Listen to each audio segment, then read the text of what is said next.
Box office దగ్గర నటసింహం నందమూరి బాలకృష్ణ నటించిన latest movie అఖండ 2 weekend ను పూర్తి చేసుకుని వర్కింగ్ డేస్ లోకి అడుగు పెట్టగా సినిమా వర్కింగ్ డేస్ లో అనుకున్న దానికన్నా కొంచెం ఎక్కువగానే డ్రాప్ ను ఇప్పుడు సొంతం చేసుకుంది.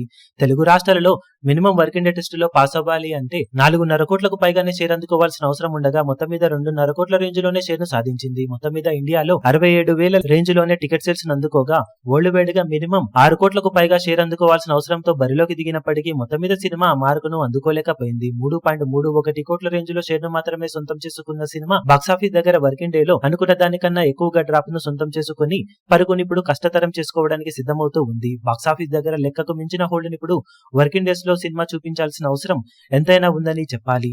ఇక మొత్తం మీద సినిమా 4 రోజులకు గాను వరల్డ్ వైడ్ గా సాధించిన కలెక్షన్ల లెక్కలను గమనిస్తే నైజాం లో సినిమా 15.09 కోట్ల షేర్ అందుకోగా సీడెడ్ లో 9.82 కోట్ల షేర్ ను, వైజాగ్ లో 4.48 కోట్ల షేర్ ను, ఈస్ట్ లో 3.56 కోట్ల షేర్ ను, వెస్ట్ లో 2.58 కోట్ల షేర్ ను, గుంటూరులో 4.82 కోట్ల షేర్ ను, కృష్ణాలో 3.12 కోట్ల షేర్ ను, నెల్లూరులో 2.34 కోట్ల వరకు షేర్ అందుకోగా తెలుగు రాష్ట్రాలలో 4 రోజుల్లో 45.81 కోట్ల షేర్ ను, 72.55 కోట్ల రేంజ్ లో గ్రాస్ ను అందుకుంది. కర్ణాటక, రెస్ట్ ఆఫ్ ఇండియాలలో 4.95 కోట్ల వరకు షేర్ అందుకోగా ఓవర్సీస్ లో 4 కోట్ల మేర షేర్ ను సాధించింది. దాంతో వరల్డ్ వైడ్ గా బాక్సాఫీస్ దగ్గర సినిమా 54.76 కోట్ల దాకా షేర్ ను, 91.95 కోట్ల రేంజ్ లో గ్రాస్ ను అందుకుంది. 104 కోట్ల వాల్యూ బ్రేక్ ఈవెన్ టార్గెట్ లో 52% వరకు రికవరీని సాధించిన ఈ సినిమా మరో 49.24 కోట్ల రేంజ్ లో షేర్ అందుకోవాల్సిన అవసరం ఎంతైనా ఉంది. ఇక బాక్సాఫీస్ దగ్గర సినిమా మిగిలిన రన్ లో ఎలాంటి కలెక్షన్లతో హోల్డ్ ను చూపించగలుగుతుందో చూడాలి. లెక్కకు మించిన హోల్డ్ ను బాక్సాఫీస్ దగ్గర సినిమా చూపెడితేనే బ్రేక్ ఈవెన్ అవకాశాలు ఉంటాయి. మరి సినిమా మిగిలిన రన్ లో వర్కింగ్ డేస్ లో ఎలాంటి హోల్డ్ ను ఇప్పుడు చూపెట్టగలుగుతుందో చూడాలి.